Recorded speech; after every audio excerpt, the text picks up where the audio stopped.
Hello, today I'm going to show you how you can use your 25-year living cost budget calculator. It's a mouthful, but what it means is this is an output document which calculates all your income and your costs, including taxes, etc., over 25 years, or shorter if you want to do a shorter budget.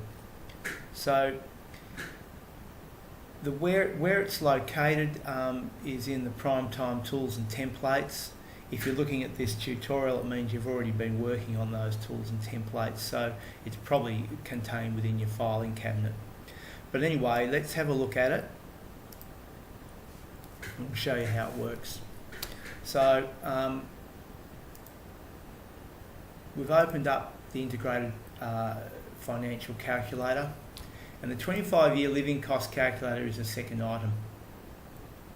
So I'm just going to update it to the current date. Shows when I last worked on this area, and then we're going to say go. Okay, so this is a pretty detailed calculator. It's unlikely you can print it on an A4 sheet of paper and read it clearly, so you probably want to look at getting it printed on an A3. But it's very useful in working through how your financial retirement's going to look like. So let's just have a look at where it comes from.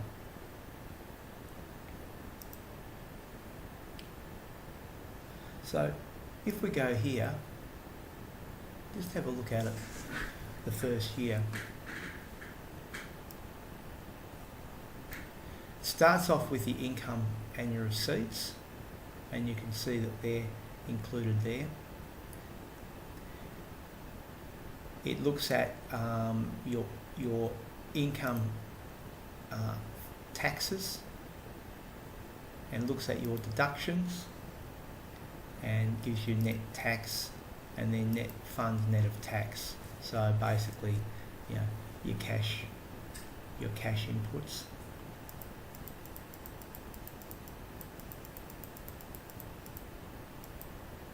Then it calculates your rates and taxes, all your home premises costs for that year, your motor vehicle registration, all those costs for that year, living and lifestyle expenses,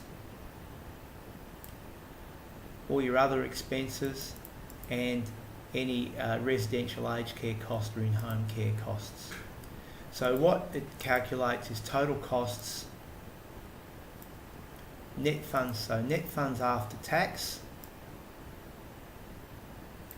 less your total costs, gives you a surplus or deficit after living costs. Now, that's what we call your day-to-day living costs. Now, below that, there are other inputs. So, bucket list costs, major cost items, and gifting and loans. So all those areas are fed in through other sheets. So we have a bucket list scheduler, a major cost scheduler, and a gifting scheduler, and they all feed in here. So in this instance, we've gifted or intend to gift $22,000. So we've started off with a surplus of $23,000. We've gifted $22,000. We've got a small surplus of $600. From your assets schedule, in net asset calculator, we've worked out what you expect to get as an increase or decrease in your superannuation balance. And then we've got opening balance of liquid funds available. This comes from your net asset calculator. Your net funds available at the end of the year. So basically that's your $600 plus your $10,000 plus your opening balance. Gives you, and then plus your other assets available. So your liquid funds plus your other assets gives you total after-tax assets at year end, less any contingencies that you've worked out, and so that's assets after contingencies. So where do all these come from? So if you have a look here, the budget planner input sheet, that's where you get all your daily living costs. So once you complete that, that will give you all your day-to-day costs and your incomes, and works out what your taxes are. And there's another tutorial to show you how to do that if you haven't done it.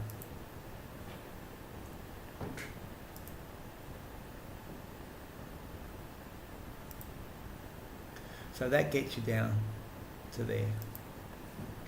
Your other costs, so if we have a look at your bucket list costs, so your bucket list comes from your bucket list planner.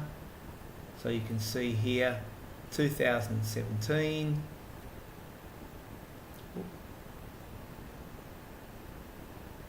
will feed through into your bucket list planner.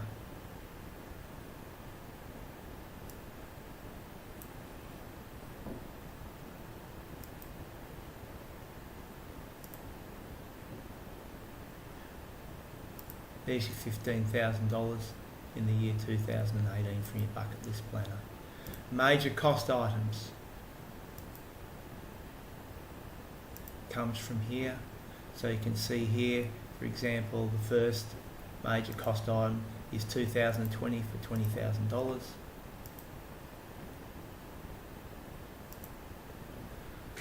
So 2020, $20,000 on your major cost items, and then you've got your gifting and your loans.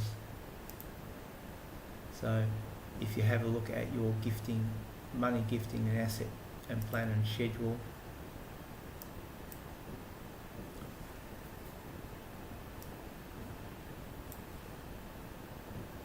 (2017) and 2018, 15,000, 60,000.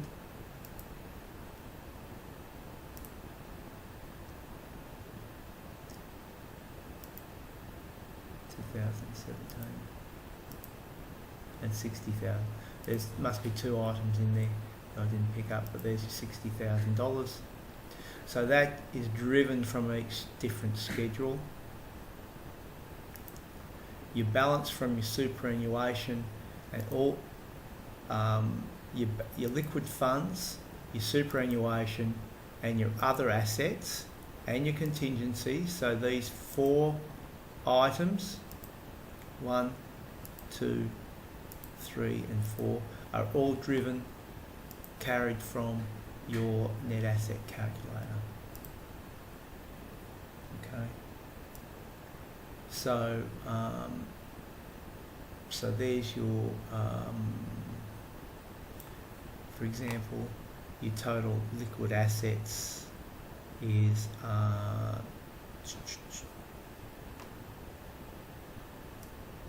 worked through here, $635,000 of total liquid assets, and that feeds through. And then you've got other assets as well, and they will feed through. Your superannuation is driven from your input growth. So it calculates what you say your growth is, and it takes out what you have taken out of your superannuation for that year. So you can see where all the numbers are coming from if you follow them through. So what happens then is this gives you basically a very detailed schedule which will calculate right down to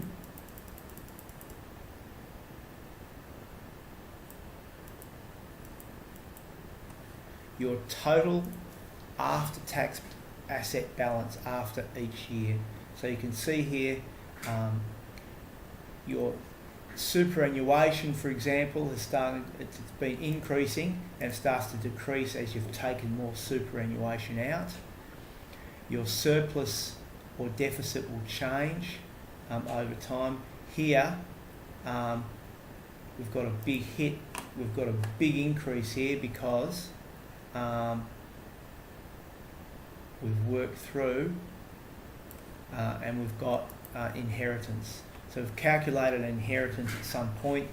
That may or may not occur, but it's more likely, you don't know perhaps when it will occur, but you know that you might get a windfall. So you can perhaps look at budgeting that in. So you can see here you've got surplus and deficits, and then one big windfall.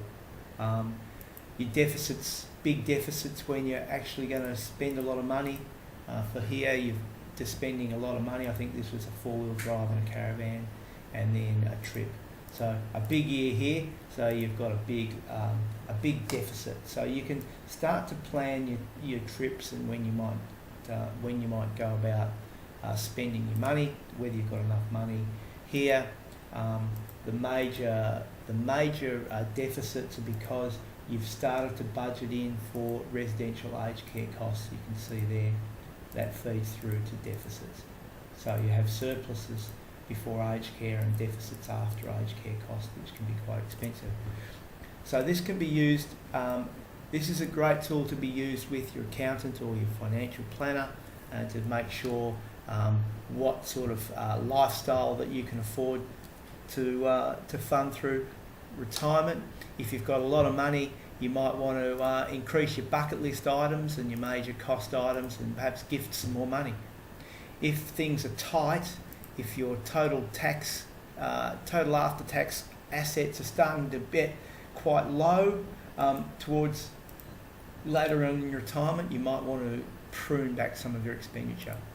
It is a detailed schedule, worthwhile getting to know how to use it and use it well. So that is your 25-year living cost calculator.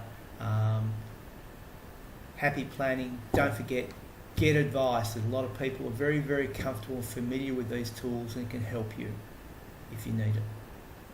Thank you. Bye-bye.